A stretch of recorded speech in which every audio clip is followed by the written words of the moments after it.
नमस्कार दोस्तों, ढोल में पोल चैनल में आप सबका हार्दिक अभिनंदन है। मनुस्मृति के बारे में आपने अब तक ये जाना कि मनुस्मृति को ब्रह्मा जी ने सर्वप्रथम मनु जी अपने पुत्र को बताया और मनु जी ने अपने पुत्र भृगु ऋषि को बताया, भृगु ने अन्य ऋषियों को बताया। ये बताया हुआ ज्ञान है, लिखा हुआ नहीं, क्योंकि उस समय लिखने की प्रथा नहीं थी। तो दोस्तों, मनुस्मृति हमेशा विवादों में रही है और इसमें 12 अध्याय और लगभग 2950 श्लोक हैं। विवादों में क्यों रही है कि इसमें स्त्री और शूद्रों की स्थिति के लिए ये जो प्रतिबंध लगाए गए वो इसमें बहुत ही विवादित रहे हैं और यही कारण है कि मनुस्मृति का खुल कर के विवाद होता रहा है आज तक। दोस्तों, मैं मनुस्मृति के ऊपर कई वीडियो पहले बना चुका हूँ और आगे भी बनाऊँगा, लेकिन आज का वीडियो खास होने वाला है। दोस्तों, आज के वीडियो में जो इसका दंड विधान है मनुस्मृति का, वो दंड विधान जो है बहुत ही अमानुषिक है, अमानवीय है और कहीं से भी यह नहीं कहा जा सकता ये कि मानवोचित दंड विधान है। हालांकि में यह दंड विधान इस संविधान से, हमारे भारतीय संविधान से पहले यहाँ देश में लागू था। दोस्तों, अध्याय 8 में दंड विधान है और इसमें ख़ास तौर से शूद्रों के लिए बहुत कड़े दंड का प्रावधान किया गया है। मैं आपके समक्ष प्रस्तुत करता हूं, आपसे अनुरोध करता हूं कि आप इस वीडियो को अवश्य देखें, पूरा देखें, तभी आपकी समझ में आ पाएगा कि मनुस्मृति क्यों विवादित रही है। दोस्तों, अध्याय 8 का 267वां श्लोक है। सतम ब्राह्मणमं कृष्यो क्षत्रियो दंडमर्ति वैश्यो अप्यर्ध शतम द्वेवा शूद्रस्तु बध महर्ति 15 ब्राह्मणो दंडय क्षत्रियास्य विशंसने वैश्यस्यार्धर्थ 50 शूद्रे द्वादश को दमः। ये 267-268वां श्लोक है। इसमें लिखते हैं, ब्राह्मण को चोर, चांडाल इत्यादि कटुवचन कहने वाले क्षत्रिय को 100 पण कोई उस समय का मुद्रा होती होगी, तो ब्राह्मण को यदि कोई चोर चंडाल कह दे छत्री, तो उसको 100 पण का दंड दिया जाए। वैश्य कह दे तो 150 पण का दंड दिया जाए। यानी ब्राह्मण को चोर चंडाल कह दे तो वैश्य को 150 या 200 पण दंड करें, शूद्र को प्राण दंड देना चाहिए। इतना ही कहने पर कि ब्राह्मण को अगर चोर चंडाल कोई शूद्र कह दे तो उसको प्राण दंड यानी फांसी दे देनी चाहिए, जबकि क्षत्रिय को 100 पण का दंड और वैश्य को 150 या 200 पण का दंड देना चाहिए। शूद्र को प्राण दंड दे देना चाहिए। ब्राह्मण क्षत्रिय को कठोर बात कहे, ब्राह्मण क्षत्रिय को अगर यही बात कहे, गाली दे, अपशब्द कहे, कठोर बात कहे, तो 50 पण का दंड, वैश्य को कहे तो 25 पण का दंड और शूद्र को कहे तो 12 पण का दंड देना चाहिए। ये देखिए मनुस्मृति और मनु महाराज का दंड विधान कि ब्राह्मण अगर क्षत्रिय को कह दे तो 50 पण का दंड, वैश्य को कहे तो केवल 25 पण का और शूद्र को कहे तो मात्र 12 पण का दंड देना चाहिए। जबकि ब्राह्मण को चोर चंडाल आदि कटुवचन अगर शूद्र कह दे तो उसे फांसी की सज़ा होनी चाहिए, प्राण दंड दे देना चाहिए। 270 श्लोक हैं। दोस्तों, अध्याय 8 में ये कहते हैं कि ब्राह्मण, क्षत्रिय और वैश्य इन 3 वर्गों की सजातियों में यदि परस्पर एक दूसरे को कटु शब्द कहें, यानी द्विज एक दूसरे को कटु शब्द कहें, तो 12 पण और अवाच्य वचन बोलें, कटुवचन बोलें, तो पूर्वोक्त दंड का दोगुना कर देना चाहिए, यानी 24 पण दंड कर देना चाहिए। मगर शूद्र यदि ब्राह्मण, क्षत्रिय और वैश्य को पापी कह दे और कोई क्रूर वचन कह दे तो उसका जिह्वा छेदन का दंड देना चाहिए। ये 269-270 श्लोक में। शूद्र यदि ब्राह्मण, क्षत्रिय और वैश्य तीनों में से किसी को अगर पापी भी कह दे, क्रूर वचन कह दे, कोई कड़वा शब्द कह दे, कट वचन कह दे, तो उसकी जीभ में छेद करा के, जिह्वा छेदन, जीभ को जीभ में छेद करा के दंड देना चाहिए, क्योंकि उसकी उत्पत्ति जघन्य स्थान से हुई है। जघन्य यानी निम्न स्थान से हुई है। पैरों से हुई है, ब्रह्मा के पैरों से हुई है, इसलिए वो जघन्य नीच है, हीन है, और उसको जिह्वा छेदने का दंड देना चाहिए, उसकी जिह्वा में छेद कर देना चाहिए। नान जात ग्रहम त्वेषा माभिद्रोहेण कुर्वतः निक्षिप्यो अमोमय संकुर्ज्वल नासे दशांगुलः धर्मोपदेशम दर्पेण विप्राणामाश्य कुर्वतः तपसा तमसा से चै तेलम बक्रेत सोरते च पार्थिव। 271 272वां श्लोक है दोस्तों कि यदि शूद्र द्रोह से ब्राह्मण आदि दो जातियों का नाम और जात दंभ पूर्वक पूरी बात कहे तो जलती हुई 10 अंगुल की लोह सलाका उसके मुँह में डाल देनी चाहिए। इतना क्रूर दंड तो अरब कंट्रीज में भी नहीं है आज भी।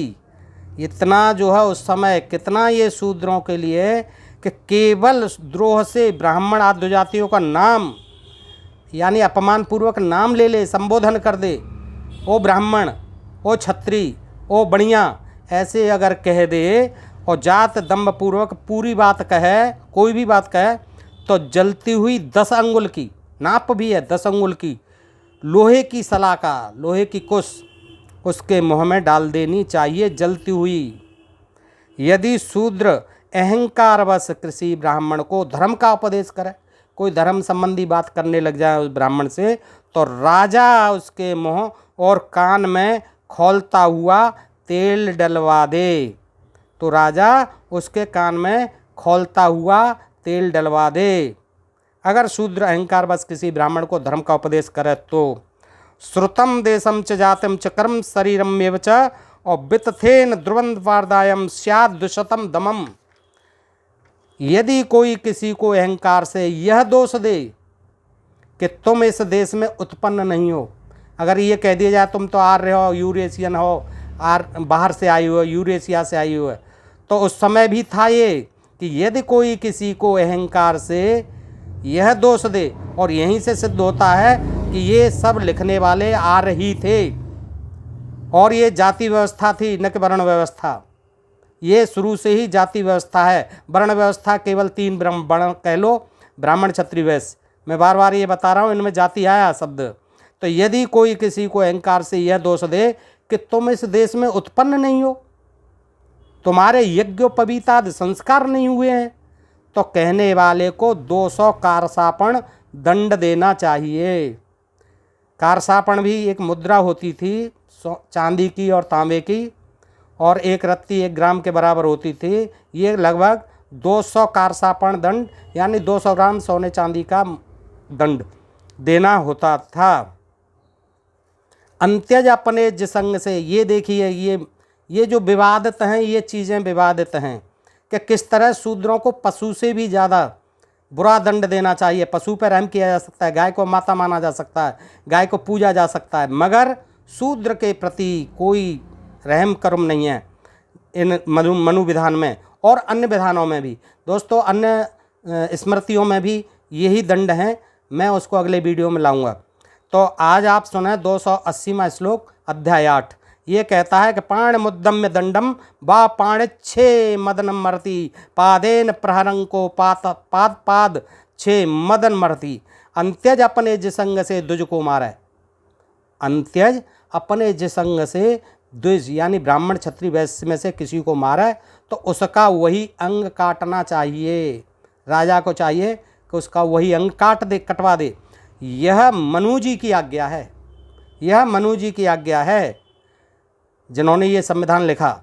यदि द्विज को मारने के लिए हाथ उठाया हो या लठ ताना हो तो उसका हाथ काट देना चाहिए, और क्रोध से ब्राह्मण को लात मारे तो उसका पैर काट देना चाहिए। श्लोक नंबर 280 अध्याय 8। अब आप देख रहे हैं मित्रों, मैं अपनी तरफ से कुछ भी नहीं कह रहा हूँ, आपको सब प्रमाण ये बातें आपके समक्ष रख रहा हूँ।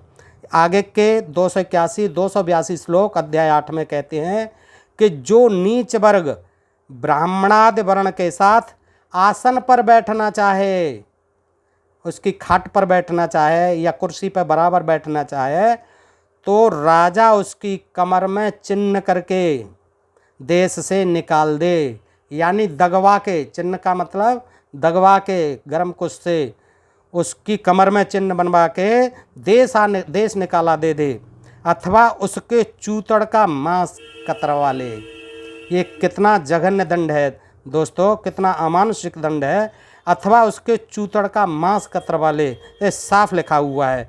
सहासिनम प्रेसम कश्याप पदकृष्टजा कटकयाम कृतांको निवार्य स्वच्छ बास्या बरकीयेत अविष्ट नीति द्रपाद्वोष्ठो छेदयंत्र नृप अवमूत्रो मेड बस वर्धियतो गुदम 281 282। राजा ब्राह्मण के ऊपर गर्भ से थूकने वाले शूद्र के दोनों होठ, पेशाब करने वाले का लिंग और अधोवायु, गंदी वायु छोड़ने वाले का मलद्वार कटवा दे। राजा इसमें बिल्कुल भी ढील नहीं करे कि किसी शूद्र ने अगर ब्राह्मण के साथ आसन पर बैठने की चेष्टा की तो उसकी कमर में को दबा दे और देश से निकाला दे, उसके चूतड़ का मांस कतरवा ले। और यदि ब्राह्मण के ऊपर थूक दे तो शूद्र के दोनों होठ कटवा दे, पेशाब कर दे तो उसका लिंग कटवा दे, और अगर गंदी गैस छोड़ दे उसके ऊपर तो उसका मलद्वार कटवा दे। आपने शायद ये पहली बार सुना हो या आज आपको ये विदित हो रहा है कि मैं सप्रमाण आपके सामने रख रहा हूँ। दोस्तों, कितना अमानुषिक दंड विधान शूद्रों के लिए। क्या कोई मनुष्य के लिए ऐसे कानून और ऐसे नियम बना सकता है? असंभव। लेकिन हमें लगता है कि इसमें भी ब्राह्मणों की कोई चाल रही, या तो ये बाहर से आए हुए लोग थे जो इन्होंने यहाँ के मूल निवासियों के साथ इस तरह के विधान बनाए और इस तरह के प्रतिबंध लगाए अमानुषिक। दोस्तों, आगे के 283 और 284 श्लोक में कहते हैं कि जो शूद्र अविचार से बुरे विचार से ब्राह्मण का केस, बाल, पैर, दाढ़ी, गर्दन या अंडकोश पकड़े तो राजा बिना विचार किए ही उसके दोनों हाथ कटवा ले। कोई रियायत नहीं है।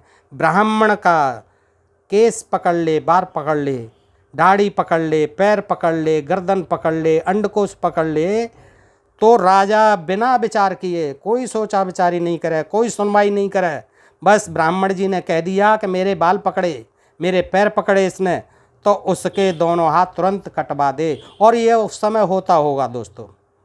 जो अपने स्वजातीय का चमड़ा छील डाले या लहू निकाल दे तो उसे 100 पण दंड देना चाहिए। मांस छेदन करने वाले को 6 निष्क दंड दे और हड्डी तोड़ने वाले को देश निकाला दे। ये देखिए दोस्तों, ये मनुस्मृति अध्याय 8 366वां श्लोक। उत्तम जात के पुरुष के साथ संभोग करने की इच्छा से उसकी सेवा करने वाली कन्या को कुछ भी दंड न करे। ये कन्याओं का दंड आ गया। कन्याओं के साथ जो बलात्कार, व्यभिचार, दुराचार करते हैं, कि उत्तम जाति के पुरुष के साथ संभोग करने की इच्छा से उसकी सेवा करने वाली कन्या को कुछ भी दंड न करे। अगर दुजातियों के साथ कोई कन्या व्यभिचार करती है तो उसको कोई दंड नहीं, पर हीन जाति के पास जाने वाली कन्या का यत्नपूर्वक नियमन करे। उत्तम वर्ण की कन्या के साथ संभोग करने वाला नीच वर्ण का पुरुष वध के योग्य है। अगर दुजातियों की लड़की के साथ कोई नीच जाति का, हीन जाति का पुरुष, नीच वर्ण का पुरुष अगर संभोग करता है तो वो वध के योग्य है, उसका वध कर देना चाहिए। समान वर्ण की कन्या के साथ समागम करने वाला यदि उस कन्या का पिता धन से संतुष्ट हो तो देकर विवाह कर दे। अगर एक ही जाति के हों दोनों दुराचारी तो कन्या का पिता उसको संपत्ति लेके उससे, पिता का धन से संतुष्ट हो तो देकर विवाह कर दे, उसके साथ शादी कर दे। ये 367 368 श्लोक कि जो मनुष्य घमंड में आकर जबरदस्ती कन्या की यौन में अंगुली डालकर उसे भ्रष्ट करता है। ये देखिए कितना जबरदस्त ज्ञान है कि जो मनुष्य घमंड में आकर जबरदस्ती कन्या की योनि में अंगुली डालकर उसे भ्रष्ट करता है तो राजा शीघ्र उसकी 2 उंगली कटवाकर उसे 600 पण जुर्माना करे। स्वयं चाहने वाली कन्या को उंगली डालकर भ्रष्ट करने वाले समान जाति के पुरुष की उंगली नहीं कटवानी चाहिए। 200 पण दंड उसे इसलिए करना चाहिए कि वह फिर कभी ऐसा दुष्कर्म न करे। यदि कन्या, श्लोक 369 370, यदि कन्या दूसरी कन्या के साथ यानी होमोसेक्सुअल, यदि कन्या दूसरी कन्या के साथ ऐसा व्यवहार करे तो वह 200 पण दंड राजा को दे और दुगना शुल्क उस लड़की के बाप को दे। ऐसी लड़की को 10 कोड़े लगवाए। यदि स्त्री कन्या की यौन में उंगली डाले तो राजा तत्काल उसका सिर मुड़वा दे। अगर कोई स्त्री किसी कन्या की योनि में उंगली डाले तो राजा तत्काल उसका सिर मुड़वा दे या उसकी 2 उंगली कटवा डाले या गधे पर चढ़ाकर उसे सड़कों पर घुमाए। इससे सिद्ध होता है कि उस समय सड़कें भी होती थीं दोस्तों, और ये ज़्यादा दिन की बात नहीं है। जो स्त्री अपने बाप दादे के धन और रूप गुणों के ऊपर घमंड कर पति का निरादर करे, ये 372 श्लोक। जो स्त्री 371 372 अध्याय 8, जो स्त्री अपने बाप दादे के धन और रूप गुणों के ऊपर घमंड कर पति का निरादर करे और राजा उसे बहुत लोगों के सामने कुत्तों से नुचवा डाले। अगर अपने पति का निरादर करे, अपने बाप दादाओं की संपत्ति के ऊपर फूल के गर्व करके घमंड करके, तो राजा को चाहिए उसको कुत्तों से नुचवा डाले। केवल ये कह दे कि मेरा तो निरादर किया है, तो राजा का कर्तव्य बनता है कि उस औरत को बुला करके उसे कुत्तों से नुचवा डाले। पापी पर स्त्रीगामी पुरुष को राजा तपाए हुए लोहे की सैया पर सुलाकर ऊपर से लकड़ी रखवा दे, जिसमें वह पाप करता जलकर खाक हो जाए। पर स्त्रीगामी पुरुष जो पर स्त्री से दुराचार करे, राजा उसे तपाए हुए लोहे की सैया पर लिटाए और ऊपर से लकड़ी रखवा दे ताकि वह पाप करता जलकर राख हो जाए। श्लोक नंबर 374 अध्याय 8 कि दुष्ट स्त्री और चंडालिनी के पास जाने वाले के लिए भी राजा इसी दंड का व्यवस्था करे। जो शूद्र स्वामी आदि विभागों से आरक्षित दुजात ब्राह्मण क्षत्रिय वैश्य की स्त्री के साथ व्यभिचार करे तो राजा उसका लिंग छेदन करा के सर्वस्व हरण कर ले। यानी कोई शूद्र दुजात स्त्री से ब्राह्मण क्षत्रिय वैश्य की स्त्री के साथ व्यभिचार करे तो राजा उसका लिंग छेदन करा के, लिंग कटवा कर उसका सर्वस्व हरण कर ले, उसकी कुर्की करा ले। और रक्षित स्त्री के साथ व्यभिचार करे तो सर्वस्व हरण के साथ उसे प्राण दंड दे। और उनके मालिक हों, अगर ये तो बगैर मालिक की बात हुई थी, लेकिन रक्षित हो, उनके स्वामी हो, तो फिर तो उसका सर्वहरण करके सब कुछ ले करके उसे प्राण दंड दे देना चाहिए शूद्र को। 375 376 श्लोक है दोस्तों, मैं हिंदी में ही पढ़ रहा हूँ। यदि वैश्य रक्षित ब्राह्मणी के साथ मैथुन करे, यदि वैश्य रक्षित ब्राह्मणी के साथ मैथुन करे तो सर्वस्व हरण कर 1 वर्ष की सजा दे। राजा उसे सारा माल टाल ले ले, उसका जो कुछ भी है संपत्ति, और उसको 1 वर्ष की सजा दे। किसको? वैश्य को, जो ब्राह्मणी के साथ दुराचार करे। यानी इनको मृत्युदंड की सजा नहीं है। और क्षत्रिय को 1000 पण जुर्माना करे, क्षत्रिय को 1000 पण 1000 मुद्रा जुर्माना कर दे अगर ब्राह्मणी के साथ क्षत्रिय दुराचार करे, और गधे के मूत्र से उसका सिर मुड़वा दे। यदि वैश्य और क्षत्रिय आरक्षित ब्राह्मणी के साथ गमन करें तो वैश्य को 500 पण और क्षत्रिय को 100 पण दंड देना चाहिए। वैश्य और क्षत्रिय 377 378 श्लोक अध्याय 8 कि वैश्य और क्षत्रिय ये दोनों यदि रक्षित ब्राह्मणी के साथ मैथुन करें तो शूद्र की तरह उसे दंड देना चाहिए। वैश्य और क्षत्रिय ये दोनों रक्षित ब्राह्मणी के साथ, जिसका रक्षित है, जो ब्राह्मणी रक्षित है, जिसका पति है, जिसका स्वामी है, तो उसको शूद्र की तरह दंड देना चाहिए वैश्य और क्षत्रिय को, अथवा तृण की धधकती हुई आग में न जला देना चाहिए। वैश्य और शूद्र पर भी, वैश्य और क्षत्रिय पर भी कोई रहम नहीं है। अगर वो ब्राह्मणी के साथ दुराचार करते हैं तो उनको भी तृण की धधकती हुई आग में, लकड़ियों की धधकती हुई आग में उन्हें जला देना चाहिए। यदि ब्राह्मण रक्षित ब्राह्मणी के साथ जबरदस्ती मैथुन करे तो 1000 पण दंड देना चाहिए। लेकिन ब्राह्मण अगर ब्राह्मणी के साथ बलात्कार करे तो उसे 1000 पण दंड देना चाहिए। यदि वह सकामा हो तो उसके साथ संगम करने पर राजा उसे 500 पण दंड करे। राजी बाजी से हो तो 500 पण दंड करे ब्राह्मण को। ब्राह्मण के सिर का बाल मुड़ा देना ही उसके लिए प्राणांतक दंड है। ये देखिए अपने लिए विशेष प्रावधान मनु जी ने किया ब्राह्मणों के लिए 379 380 श्लोक अध्याय 8 कि ब्राह्मण के सिर के बाल मुड़ा देना ही उसके लिए प्राणांतक दंड है। यानी प्राण दंड के समान है केवल बाल मुड़ा देना ही। ब्राह्मण का सिर मुड़ा देना ही प्राण दंड के समान है, परंतु अन्य वर्णों को प्राणांतक दंड देना चाहिए, किंतु अन्य वर्णों को फांसी की सजा होनी ही चाहिए। सब प्रकार के पाप करने पर भी ब्राह्मण का वध कभी न करे। चाहे कितना ही दुराचारी हो, कितने ही पाप करे ब्राह्मण, उसे मृत्युदंड नहीं होना चाहिए, कभी उसका वध नहीं होना चाहिए। उसे समग्र धन के साथ अभग्न शरीर से अपने देश से बाहर कर दे। बहुत ही दुराचारी हो तो उसके कपड़े उतार के नंगा करके उसे देश निकाला दे दे राजा। 381 382 श्लोक है। ब्राह्मण के वध से बढ़कर संसार में दूसरा पाप नहीं है। ये देखिए, ब्राह्मण के वध से बढ़कर संसार में दूसरा कोई पाप नहीं है। ब्राह्मण की हत्या नहीं होनी चाहिए, बहुत बड़ा पाप है। इसलिए राजा उसके वध की चिंता कभी मन से भी न करे, कभी सोचे भी नहीं कि ब्राह्मण को प्राण दंड दे दिया जाए। यदि वैश्य रक्षित क्षत्राणी से और क्षत्रिय रक्षित वैश्य से गमन करे तो रक्षिता ब्राह्मणी के साथ गमन करने में जो दंड कहा गया है वही दंड इन दोनों को भी देना उचित है। रक्षिता क्षत्राणी और वैश्या के साथ यदि ब्राह्मण व्यभिचार करे तो उसे 1000 पण दंड, और क्षत्रिय तथा वैश्य रक्षित शूद्रा से रमण करे उन्हें भी 1000 पण जुर्माने का दंड दे। यानी क्षत्रिय से और वैश्या से अगर ब्राह्मण देव व्यभिचार करें तो उन्हें 1000 पण का दंड, 1000 मुद्रा का दंड, और क्षत्रिय तथा वैश्य रहित शूद्रा से रमण करे तो उन्हें 1000, फिर भी 1000 पण का जुर्माने का दंड है। अरक्षित क्षत्रिया से गमन करने पर वैश्य को 500 पण दंड देना चाहिए।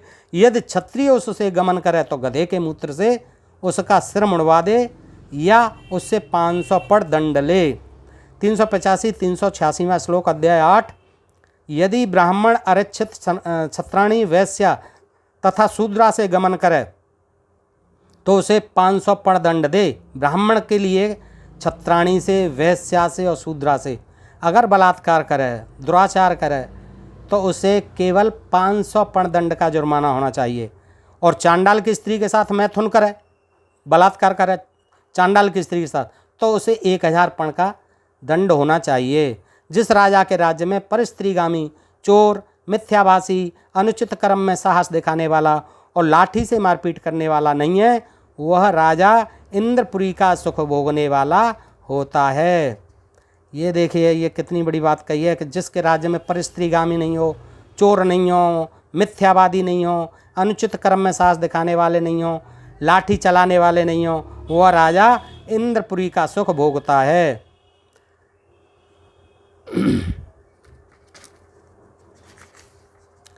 ये देखिए दोस्तों, थोड़ा सा और है, आप धैर्य से इसको पूरा देख लें। अध्याय 8 के गर्भिणी तो द्विमासादिस्तथा प्रवर्जितो मुने ब्राह्मणो लिंग निश्चय न दाप्यास्तारिकम तरे। 2 मास के ऊपर की गर्भिणी स्त्री, ब्रह्मचारी, वानप्रस्थ, सन्यासी और ब्राह्मण, इन लोगों से पार उतारने का खेवा केवट को नहीं लेना चाहिए। अब देख, केवटों की बात आ गई। नाव खेने वाले की भूल से यात्रियों की कोई चीज़ नष्ट हो जाए तो नाविकों को थोड़ा थोड़ा अपने पास से देकर उसका हर्जाना पूरा करना चाहिए। श्लोक नंबर 407 408। ये शूद्र खरीदा हुआ हो या न हो, उससे नौकर का काम ले। ये 413 414 में श्लोक है। शूद्र यदि खरीदा हुआ हो या न खरीदा हुआ हो, उससे नौकर का काम ले, क्योंकि ब्रह्मा ने ब्राह्मण की सेवा के लिए ही उसे बनाया है। ब्राह्मण की सेवा के लिए शूद्रों को बनाया है। स्वामी से कहे जाने पर भी शूद्र सेवा व्रत से छुटकारा नहीं पा सकता। स्वामी से कहे जाने पर भी शूद्र सेवा वृत्ति से छुटकारा नहीं पा सकता। कुछ भी कर ले, शूद्र जो है अपनी सेवा वृत्ति से, अपने सेवा कर्म से छुटकारा नहीं पा सकता मरते दम तक, क्योंकि यह उसकी स्वाभाविक वृत्ति है। ये लिखा के लाया है, उसकी प्राकृतिक पेशा है। ये दास भाव, ये सेवा भाव तो उसको रहना ही रहना है। उससे कौन अलग कर सकता है? कोई नहीं कर सकता है। ये पृथ्वी ब्रह्मा जी ने लिख दिया, मनु जी ने लिख दिया, तो कौन अलग कर सकता है? दासों को तो, शूद्रों को दासत्व करना ही करना है।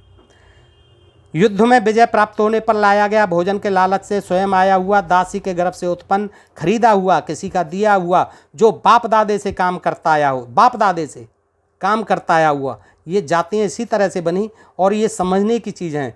देखिए, यहीं से जातियों का उद्गम हुआ है मनुस्मृति के साथ ही, कि युद्ध में, ये 416 में श्लोक है दोस्तों, 415 416 अध्याय 8, कि युद्ध में विजय प्राप्त होने पर लाया गया, उस समय लाए जाते थे दास बंदी, वो युद्ध बंदी। भोजन के लालच से स्वयं आया हुआ, भूख से मारा हुआ पीड़ित आ जाए राजा के शरण में। दासी के गर्भ से उत्पन्न, जो पहले से दासी है उसके गर्भ से पैदा हुआ।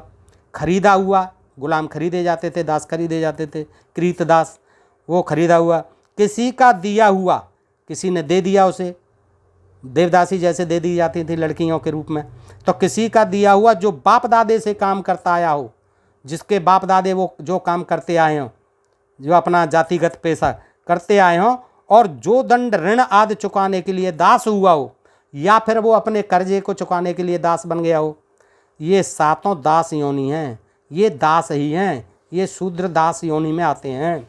पत्नी, पुत्र और सेवक, ये तीनों निर्धन कहे गए हैं, क्योंकि इनका उपार्जन किया धन, पत्नी भी निर्धन, पुत्र और सेवक, ये तीनों निर्धन कहे गए हैं, क्योंकि इनका उपार्जन किया धन उसी का होगा जिसके ये पुत्र, कलत्र और सेवक हैं।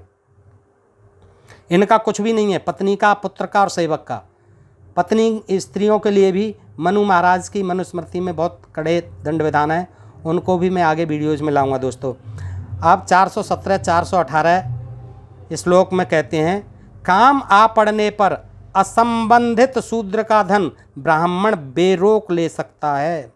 अगर ब्राह्मण को जरूरत पड़ जाए और शूद्र के पास कोई चीज़ है तो वो ब्राह्मण बेरोक उसकी संपत्ति को ले सकता है, क्योंकि उसका अपना धन कुछ नहीं है। शूद्र का, उसका अपना धन कुछ नहीं है, सब धन उसके स्वामी का है। विस्तृतम ब्राह्मणम शूद्रा द्रव्योपादनाम चारेत नहीं तस्यात् किंचित भर्तहार्यम धनो वैश्य शूद्रो प्रतिनेन स्वान कर्माण कार्येत तो ही चित्तो शम कर्मम्यम क्षोभयेतामिदं जगत।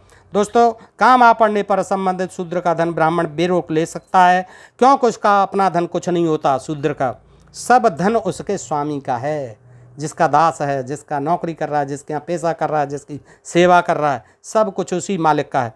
राजा वैश्य और शूद्र से उनकी वृत्ति यत्नपूर्वक करावे। वैश्य और शूद्र से, इस पर विशेष ध्यान दिया है कि राजा क्षत्रिय होता ही था, वैश्य और शूद्र से उनकी वृत्ति, उनका पेशा यत्नपूर्वक करावे, हर हालत में करावे, सावधानी से करावे, चतुराई से करावे, दंड से करावे, क्योंकि ये दोनों अपने कर्मों से च्युत होने पर सारे संसार को क्षुब्ध कर सकते हैं। क्योंकि अगर ये अपने पेशे से हटे, शूद्र और वैश्य, ये अगर अपने पेशे से हटे, अपने वृत्ति से हटे, तो ये सारे संसार को दुखी कर सकते हैं। दोस्तों, आपने देखा आज कि किस तरह से मनुस्मृति में दंड विधान शूद्रों के लिए खास तौर से लिखा गया, जो बिल्कुल अमानुषिक है। आप इसको देखेंगे तो आप स्वयं इससे परिचित होंगे।